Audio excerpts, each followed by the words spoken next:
శ్రీకృష్ణ పరమాత్మ సంపూర్ణ అనుగ్రహ కృపా కటాక్ష వీక్షణలో క్షేత్రపతి అయినటువంటి ఆ దేవదేవునికి సాష్టాంగ దండ ప్రణామాలు సమర్పించుకుంటూ అద్గురుదేవులు కేశవానంద స్వాముల వారికి పాద ప్రణామాలు అర్పిస్తూ ప్రణవాత్మ పరమాత్మ స్వరూపులను మీకందరికి శిరస్సు నుంచి నమస్కరిస్తాం. శ్రేయ మార్గంలో భాగంగా మనము శ్రీమద్ భగవద్గీతలో 15వ అధ్యాయంలో 10వ శ్లోకం చెప్పుకుంటున్నామా ఇప్పుడు?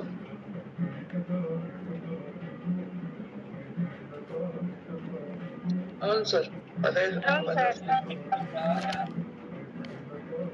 10వ శ్లోకమేనా?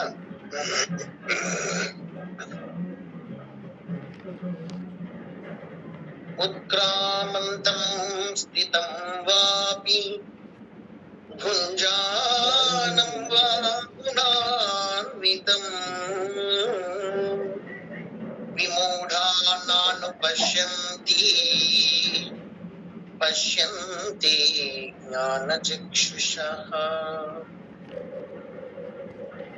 ఉత్క్రామంతం ఒక దేహము నుంచి మరొక దేహానికి ప్రయాణం చేయనప్పుడు గాని, స్థితం వాపి ఒక దేహములో స్థిరంగా ఉన్నప్పుడు గాని, భుంజానం వా గుణాన్వితం గుణాలతో కూడినటువంటి విషయాలను అనుభవిస్తున్నప్పుడు గాని, విమూఢ అంటే అజ్ఞానులు నాను పశ్యంతి కనుక్కోలేకపోతున్నారు. ఎవరిని? ఆత్మను కదా, ఆత్మను గుర్తించలేకపోతున్నాడు అజ్ఞానులు అని భగవంతుడు అంటున్నాడు. ఎందుకంటే ఈ దేహమే నేను అనుకుంటున్నాను కాబట్టి. ఈ దేహమే నేను అనుకున్నప్పుడు మనకు అర్థం కాదు. మనకి ఈ మనస్సే నేను అనుకున్నంత వరకు జీవన తత్వం అర్థం కాదు. ఎవరు నువ్వు?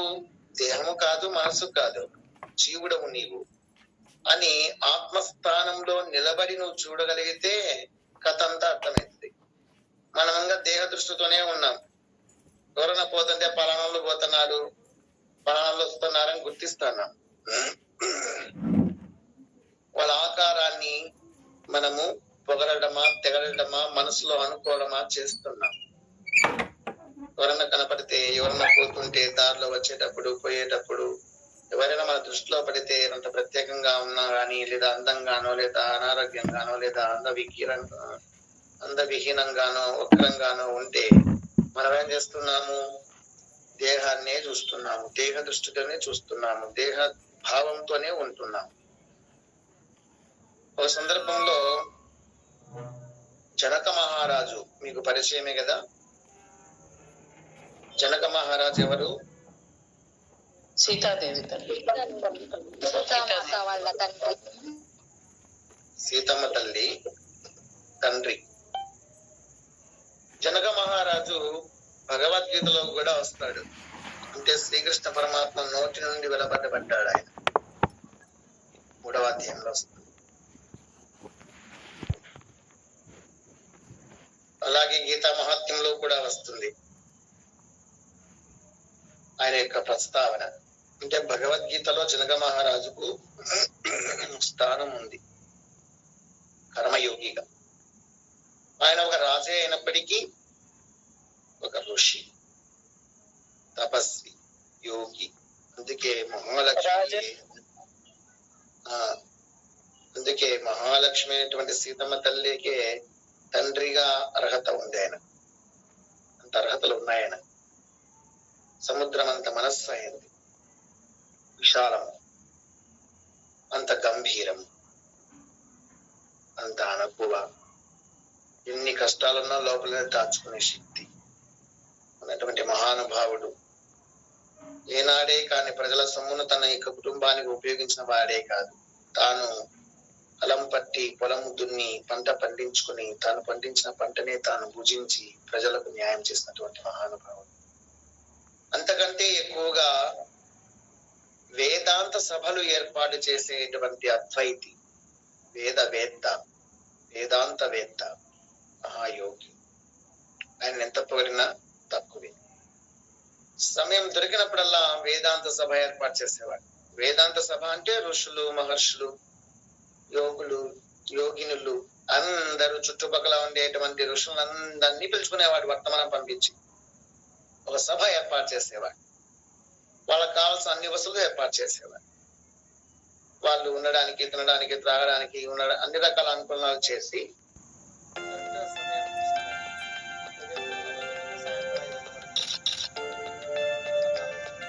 ఆధ్యాత్మిక ప్రసంగాలే ఎక్కడ. ఆ విధంగా ఉన్న సందర్భంలో ఒక మహర్షి వచ్చాడు.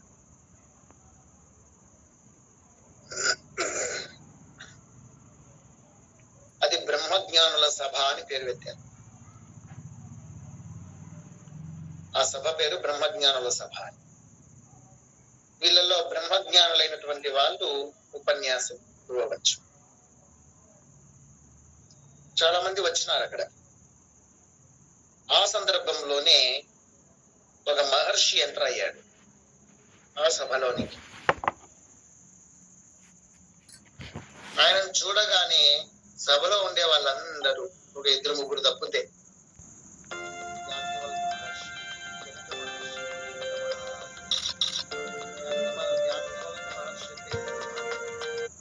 సభలో ఉన్నారు. వాళ్ళు కూడాను మహామేధావులు.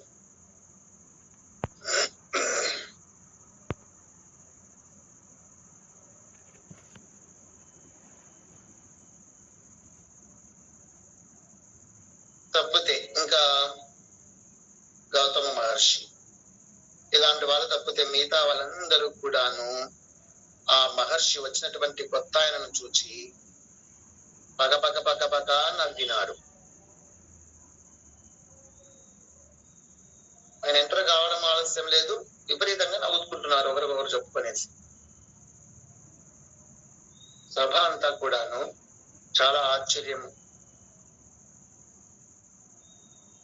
వాళ్ళందరూ ఆ విధంగా నవ్వుతూ ఉంటే గమనించినాడు కొత్తగా వచ్చినటువంటి మహర్షి. వాళ్ళని మించి ఎక్కువ గట్టిగా ఈయన నవ్వినాడు. ఇంకా సభ అంతా దత్తరితో గట్టిగా నవ్వినాడు ఈయన వాళ్ళందరినీ చూసి.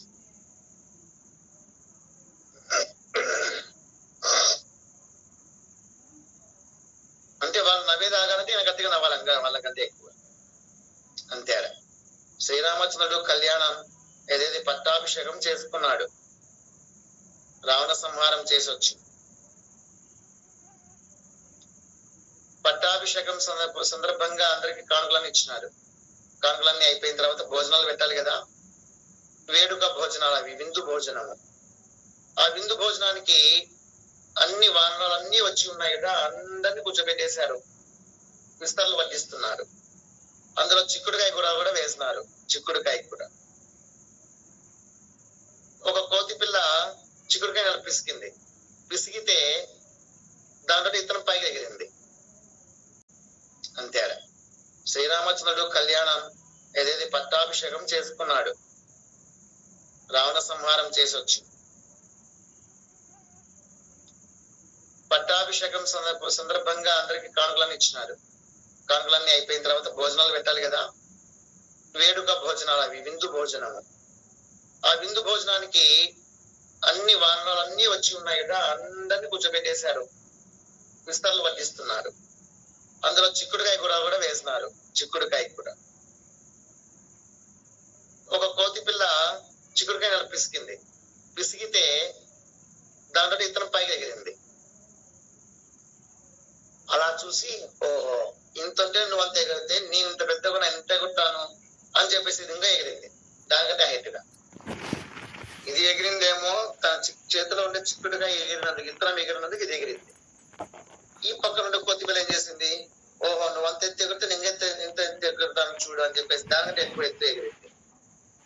దాని పక్కన ఉండేది నీకంటే నేను ఎత్తు ఎగురుతాను చూడప్ప అని చెప్పేసి ఇది ఇంకా కాస్త ఎక్కువ ఎగిరింది. ఇలా ఎదురుకుంటే కోతులు దీనిని చూసుకుని అవి ఎగురుతున్నాయి, నేను ఇంకా ఎక్కువ ఎగురుతా అని. చేస్తున్న పనేమి, తినే పని పక్కన పెట్టి ఎగురుతా ఉన్నాయి ఒకటేమేమి. అందరూ చక్కగా భోజనం చేస్తుంటారు కదా అని చెప్పేసి భోజనశాలకు శ్రీరామచంద్రుడు అలా వచ్చాడు సీతా సమేతంగా. సీతమ్మ తల్లి చేయబెట్టుకునేసి చూసి నవ్వి పెడతా ఉంది, పగపగా నవ్వేస్తాంది. శ్రీరామచంద్రుడు నిండు గంభీర స్వరుడు సాగరుడు చిన్నగా చిరునవ్వుతో ఉన్నాడు. అవన్నీ ఎగురుతా ఉన్నాయి తినేది వదిలిపెట్టి. ఒకదాని మించి ఒకటి, ఒకదాని మించి ఒకటి, ఒకదాని మీద ఒకటి ఎగురుతా ఉన్నాయి. ఫోన్ చేసేయాల్సిన సమయంలో ఎందుకు ఈ విధంగా చేస్తున్నారని చెప్పేసి వాటిని ఎంత కంట్రోల్ చేద్దామన్నా అవి గట్టిగా కేకలేస్తూ నేను ఇంకా గట్టిగా ఎగురుతాను, ఇంకా ఎత్తి ఎగురుతా అని చెప్పేసి అల్లరి చేస్తూ ఉంటే ఎవరి మాటలు వినపడవు అక్కడంగా. అంత అల్లరి ఉంది అక్కడ. ఆ సందర్భంలో శ్రీరామచంద్రుడు చిరునవ్వుతో హనుమ వైపు తిరిగి చూశాడు. హనుమ, నువ్వు ఎగురు అన్నాడు. అది టెక్నిక్, తెలివిగా సర్దు మనగేటట్టు చేయడం. నువ్వు ఎగురు అన్నాడు. అనగానే శ్రీరామచంద్రుని ఆజ్ఞ అని చెప్పేసి ఒక్క ఎగిరాడు. ఎగిరితే ధన్ అనేసి ఎగిరేటప్పటికీ ఆయనతో పాటు చుట్టుపక్కల ఉండే కోతులు లేసాయి ఆ వేగానికి. ఆ విధంగా హనుమంతుడు వెళ్తున్నాడు. మిగతా కోతులన్నీ ఆయన వైపు చూసాయి. మూసుకొని కూర్చోండి అని చెప్పేసి ఎవరో చెప్పి సైలెంట్ కూర్చునిస్తాయి. అప్పుడు రామచంద్రుని చూశారు. ఈ వానరాన్ని చూసి సిగ్గుతో ఆ అమ్మవారు నవ్వుతూ ఉంటే ఒకవైపు చేతులకి నమస్కారం చేసుకుంటూ క్షమించండి అమ్మా అనేసి ఒక క్షమాగుణ భావంతో తల వంచుకొని శుభ్రంగా సైలెంట్ గా తినడం మొదలుపెట్టి అప్పుడు శ్రీరామచంద్రుడు చిరునవ్వు నవ్వి చక్కగా ఆరగించండి అని చెప్పి ఒక్క మాట అలా వెనుదిరిగాడు. హనుమంతుడు చిన్నగా దిగి వచ్చి రామచంద్రుని పాదాల దగ్గర కూర్చుని అప్పటి నుంచి ఒక సూక్తి వచ్చింది, హనుమంతుని ముందర కుప్పిగంతులు అని. విన్నారా ఎప్పుడన్నా మీరు? విన్నాం సార్. హనుమంతుని ముందర కుప్పిగంతులు అని మాట్లాడుతుంటారు. హనుమంతుడే ఎగిరితే ఆయన ముందు కోతులని కుప్పిగంతులైనాయి, సైలెంట్ అయిపోయినాయి. మనం ఆయన కంటే ఎక్కువేం కాదు, నోసుకొని కూర్చొని తిన్నామని. ఆ విధంగా సభ అంతే వాళ్ళందరూ అభ్వం చేసే అన్ని వానరాలు తగ్గడం కోసం హనుమంతుడు ఎక్కువ ఎగరాల్సి వచ్చింది. అదే విధంగా ఈ నిండు సభలో, జ్ఞాన సభలో వాళ్ళందరికంటే ఎక్కువ గట్టిగా ఈయన నవ్వినాడు. దాంతో సభ అంతా సైలెంట్ అయిపోయింది. అంతేకాకుండా ఆయన పక్కపక్క నవ్వుతూనే ఉన్నాడు. వాళ్ళకి ఇంకా అవమానం అనిపించింది. వచ్చిన వాళ్ళు ఎవరు అంటే అష్టావక్ర మహర్షి. ఆ అష్టావక్ర మహర్షి రాగానే అష్టవక్రాలతో ఉంటాడు ఆయన. చేతులు వంకరగా, కాళ్ళు వంకరగా, నడుము వంకరగా, తల వంకరగా, చూపు వంకరగా ఉంటుంది. అయితే ఆయన మహాజ్ఞాని, వేదాంతవేత్త, మహాపండితుడు, బ్రహ్మర్షి. అంటే బ్రహ్మజ్ఞాని ఆయన వస్తే వాళ్ళు దేన్ని చూసి నవ్వినారు అనేదానికి ఈ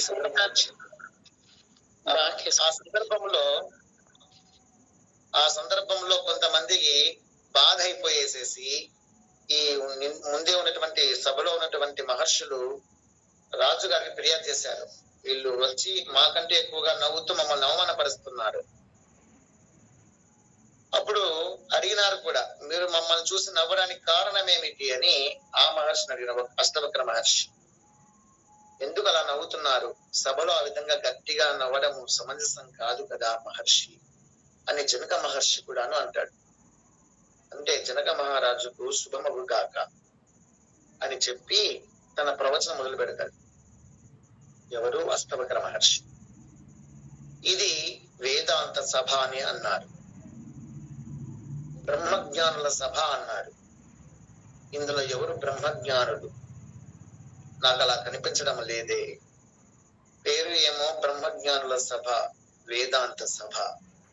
బ్రహ్మజ్ఞానులు ఉండవలసిన లక్షణాలు నిజంగా ఉంటే మీలో ఎవరైనా నన్ను చూసి నవ్వగలిగేవారా?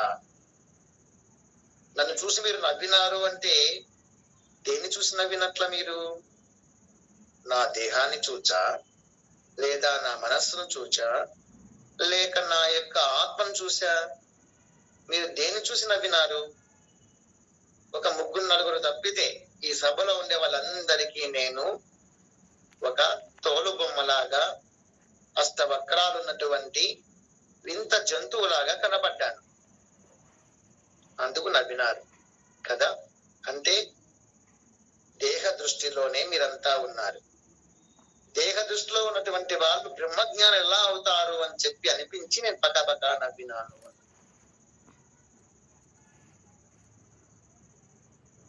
దేహ దృష్టితో ఉన్నటువంటి మీరు ఎలా బ్రహ్మజ్ఞానాలు అవుతారు? అందుకే నవ్వు వచ్చింది. ఈ సభకు ఉన్నటువంటి పేరుకు ఇక్కడ ఉన్నటువంటి మీకు ఏమైనా సంబంధం ఉందా అని అనిపించి నవ్వు వచ్చింది. మహారాజా, నన్ను మన్నించండి అనేటప్పటికీ అందరూ లేచి నిలబడి ఆ మహానుభావునికి క్షమాపణ కోరి, నంది స్వామి, మా దోషాన్ని క్షమించండి, లోనికి రండి, మీకోసం ఆసనం సిద్ధముగా ఉంది అని చెప్పేసి స్వాగతం పలుకుతారు. ఆ తర్వాత వేదాంత సభ కొనసాగుతుంది. ఆత్మ జ్ఞాన విచారణ జరుగుతుంది. ఆత్మానాత్మ వివేకం గురించి చర్చ జరుగుతుంది. ఆ చర్చలో జరిగినప్పుడు ఈ యొక్క జనక మహారాజు చాలా ముగ్ధుడవుతాడు. పశ్యంతి జ్ఞాన చక్షుషః నాను పశ్యంతి విమూఢానాను పశ్యంతి.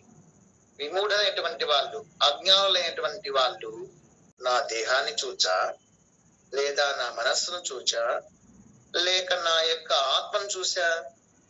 మీరు దేన్ని చూసి నవ్వినారు? ఒక ముగ్గురు నలుగురు తప్పితే ఈ సభలో ఉండే వాళ్ళందరికీ నేను ఒక తోలు బొమ్మలాగా, అష్టవక్రాలున్నటువంటి వింత జంతువులాగా కనబడ్డాను. అందుకు నవ్వినారు కదా.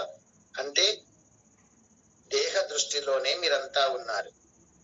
దేహ దృష్టిలో ఉన్నటువంటి వాళ్ళు బ్రహ్మజ్ఞానం ఎలా అవుతారు అని చెప్పి అనిపించి నేను పకాపకా నవ్వినాను.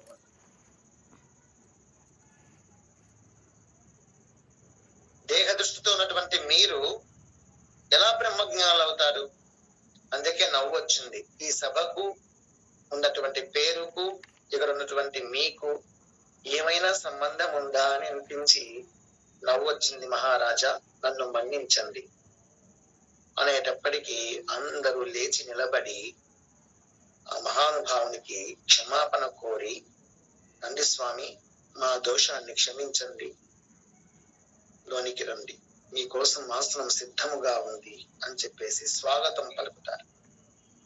ఆ తర్వాత వేదాంత సభ కొనసాగుతుంది. ఆత్మ జ్ఞాన విచారణ జరుగుతుంది. ఆత్మానాత్మ వివేకం గురించి చర్చ జరుగుతుంది. ఆ చర్చలో జరిగినప్పుడు ఈ యొక్క జనక మహారాజు చాలా ముగ్ధుడవుతాడు. పశ్యంతి జ్ఞాన చక్షుషః నాను పశ్యంతి విమూఢానాను పశ్యంతి. విమూఢమైనటువంటి వాళ్ళు, అజ్ఞానులైనటువంటి వాళ్ళు భగవంతుని లేదా ఆత్మను దర్శింపజాలరు. పశ్యంతి జ్ఞాన చక్షుషః. ఎవరికైతే జ్ఞాన చక్షువు ఉంటుందో వాళ్ళు మాత్రమే ఆ ఆత్మను దర్శించగలరు అని చెప్పడం కోసం అక్కడ చర్చ జరుగుతుంది. జనక మహారాజు అక్కడ అధ్యక్షత వహించి ఉంటారు. ఆ సందర్భంలో జనక మహారాజు అందరి ఉపన్యాసాలు విన్న తర్వాత అష్టావక్ర మహర్షికి సాష్టాంగపడ్డాడు. అష్టవక్ర మహర్షిలో ఉన్నటువంటి జ్ఞాన సంపదకు తాను తన్మయుడైపోయాడు, సరెండర్ అయిపోయాడు, గురువుగా స్వీకరించినాడు.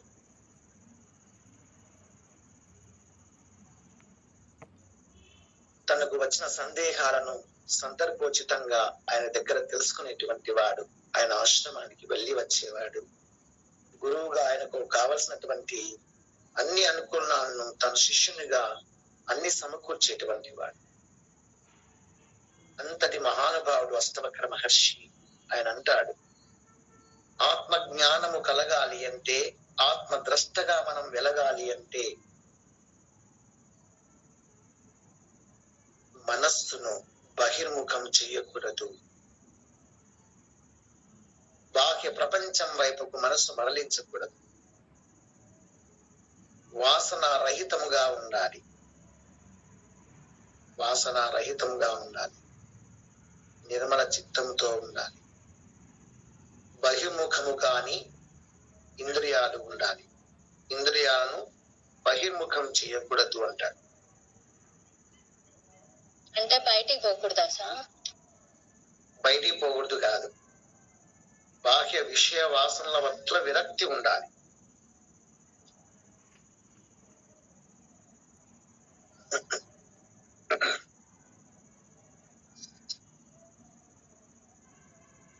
ఎన్నోది 10వ శ్లోకం మీద మనం చూస్తున్నది.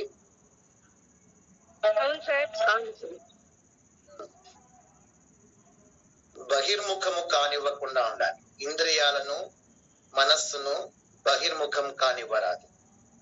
2, ఇంద్రియాలను మనస్సును చపలము కానియరాదు, చంచలత్వానికి గురి కానియరాదు.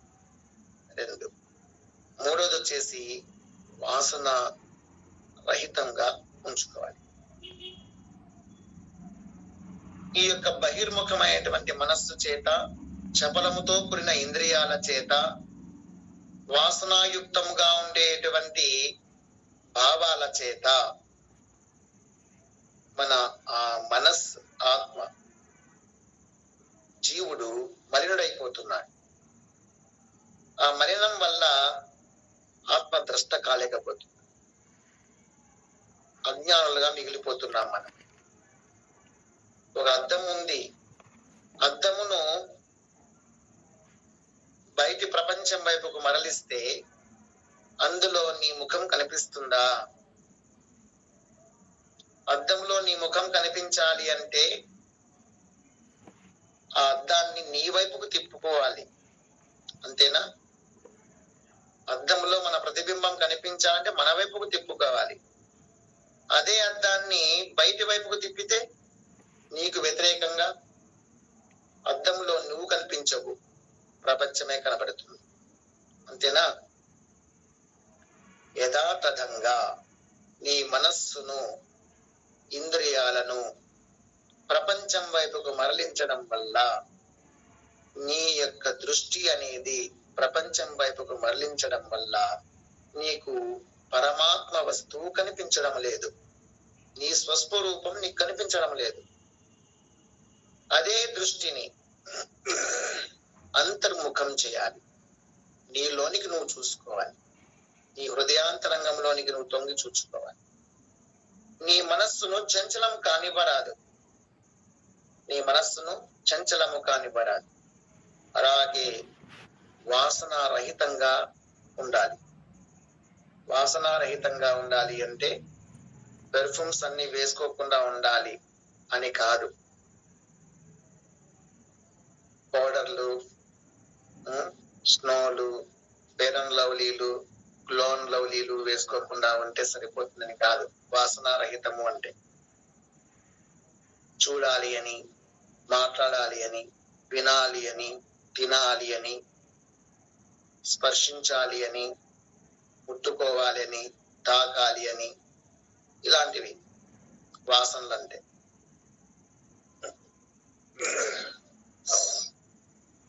వాటి నుంచి బయటపడాలి. నీ దృష్టిని అంతర్ముఖం చేయాలి.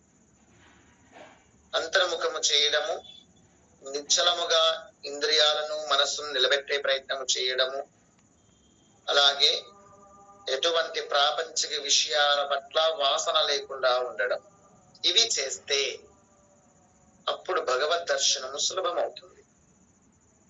ఆ దృష్టి వస్తుంది, జ్ఞాన నేత్రము తెరుచుకుంటుంది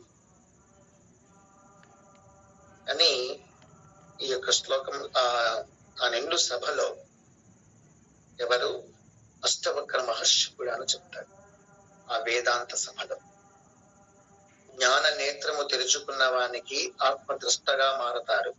ఆత్మద్రష్ట అంటే ఆత్మగా ఆత్మను దర్శించడం. ఆత్మ ఎక్కడో ఉందా? ఆత్మ ఎక్కడ ఉంది? ఆ ఆత్మను దర్శించగలరు అని చెప్పడం కోసం అక్కడ చర్చ జరుగుతుంది. జనక మహారాజు అక్కడ అధ్యక్షత వహించి ఉంటారు. ఆ సందర్భంలో జనక మహారాజు అందరి ఉపన్యాసాలు విన్న తర్వాత అష్టావక్ర మహర్షికి సాష్టాంగపడ్డాడు. అష్టవక్ర వక్ర మహర్షిలో ఉన్నటువంటి జ్ఞాన సంపదకు తాను తన్మయుడైపోయాడు, సరెండర్ అయిపోయాడు, గురువుగా స్వీకరించినాడు.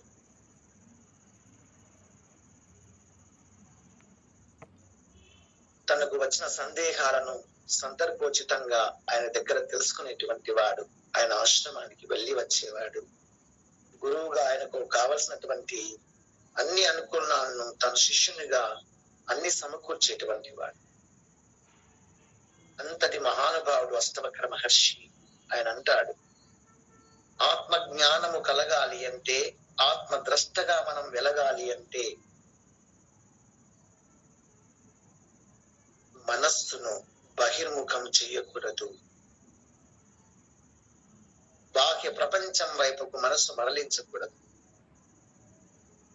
వాసన రహితముగా ఉండాలి. వాసన రహితంగా ఉండాలి. నిర్మల చిత్తంతో ఉండాలి. బహిర్ముఖము కాని ఇంద్రియాలు ఉండాలి. ఇంద్రియాలను బహిర్ముఖం చేయకూడదు అంటాడు. అంటే బయటికి పోకూడదా సార్? బయటికి పోకూడదు కాదు, బాహ్య విషయ వాసనల పట్ల విరక్తి ఉండాలి.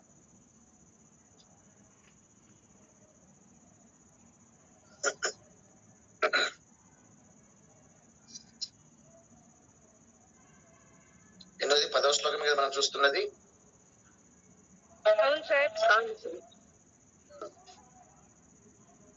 బహిర్ముఖము కానివ్వకుండా ఉండాలి. ఇంద్రియాలను మనస్సును బహిర్ముఖం కానివ్వరాదు.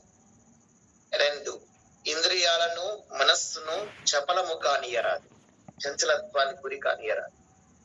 2, 3వది వచ్చేసి వాసన రహితంగా ఉంచుకోవాలి.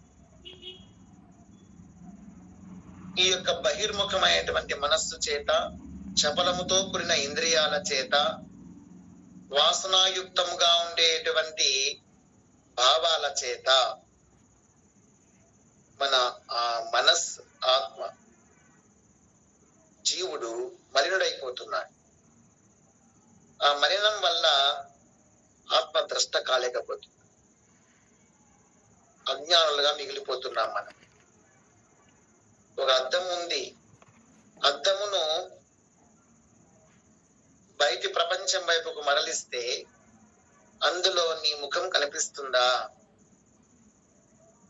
అద్దంలో నీ ముఖం కనిపించాలి అంటే ఆ అద్దాన్ని నీ వైపుకు తిప్పుకోవాలి, అంతేనా? అద్దంలో మన ప్రతిబింబం కనిపించాలంటే మన వైపుకు తిప్పుకోవాలి. అదే అద్దాన్ని బయటి వైపుకు తిప్పితే నీకు వ్యతిరేకంగా అద్దంలో నువ్వు కనిపించవు, ప్రపంచమే కనబడుతుంది, అంతేనా? యథాతథంగా నీ మనస్సును, ఇంద్రియాలను ప్రపంచం వైపుకు మరలించడం వల్ల నీ యొక్క దృష్టి అనేది ప్రపంచం వైపుకు మరలించడం వల్ల నీకు పరమాత్మ వస్తువు కనిపించడం లేదు, నీ స్వస్వరూపం నీకు కనిపించడం లేదు. అదే దృష్టిని అంతర్ముఖం చేయాలి. నీలోనికి నువ్వు చూసుకోవాలి. నీ హృదయాంతరంగంలోనికి నువ్వు తొంగి చూసుకోవాలి. నీ మనస్సును చంచలం కానివ్వరాదు. నీ మనస్సును చంచలము కానివ్వరాదు. అలాగే వాసనారహితంగా ఉండాలి. వాసనారహితంగా ఉండాలి అంటే పెర్ఫ్యూమ్స్ అన్ని వేసుకోకుండా ఉండాలి అని కాదు. పౌడర్లు, స్నోలు, ఫెయిర్ అండ్ లవ్లీలు, గ్లోన్ లవ్లీలు వేసుకోకుండా ఉంటే సరిపోతుందని కాదు. వాసనారహితము అంటే చూడాలి అని, మాట్లాడాలి అని, వినాలి అని, తినాలి అని, స్పర్శించాలి అని, ముట్టుకోవాలి అని, తాకాలి అని, ఇలాంటివి వాసనలు అంటే.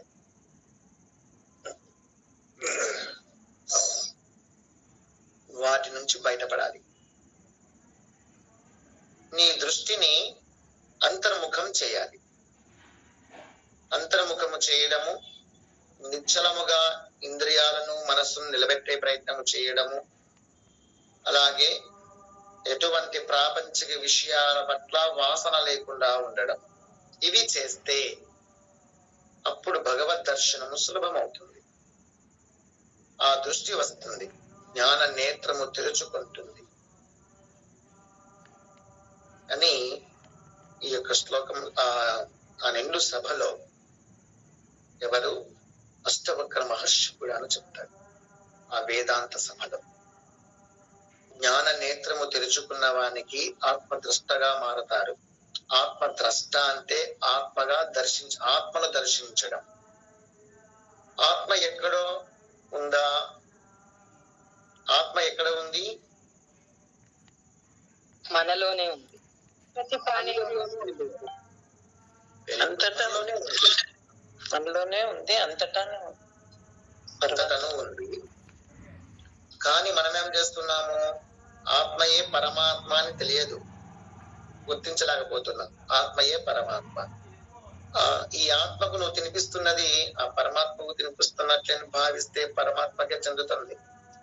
ఈ జీవునికి నువ్వు చేసే స్నానము ఆ దేవునికి అభిషేకం అని భావిస్తే అది అభిషేకం అవుతా ఉంది.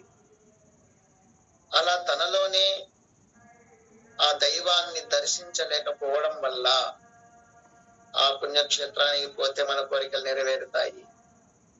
ఆ క్షేత్రానికి పోయి అక్కడ ధ్యానం చేసుకుంటే బాగా గురి కుదురుతుంది. ఆ దేవుని దర్శనం, ఆ పుణ్యక్షేత్రం తిరుపతికి పోతే వెంకటేశ్వర స్వామి దర్శనం ఇస్తారు. ఈ విధంగా మనము కొండలమ్మడి, గుట్టలమ్మడి, తిప్పలు పడుతూ తిరుగుతూ ఉన్నాం జనాలం. అవసరమా అని ప్రశ్నించుకుంటే భగవంతుడే చెబుతున్నాడు, పశ్యంతి జ్ఞాన చక్షుషః, నీలోనే దేవుడు ఉన్నాడు, చూడగలవు. అంటే ఎక్కడో దూరాన లేడు భగవంతుడు. ఎక్కడో దూరాన 7 కొండల మీద 7 కొండల నడుమ అని ఒక పాట ఉంది కదా, పాత సినిమా పాటల్లో. కాదు, ఎక్కడో దూరాన లేడు. జ్ఞానంతో పరికించి చూస్తే మనలోనే ఉన్నాడు. మనలో ఉన్నటువంటి ఆ దైవాన్ని దర్శించడానికి 3 లక్షణాలు కావాలి. అవి రాసుకోండి. మనలో ఉండే ఆత్మను, నువ్వు నిజంగా ఆత్మస్వరూపానివే, దేహస్వరూపానివి కాదు, మనస్వరూపానివి కాదు, ఆత్మస్వరూప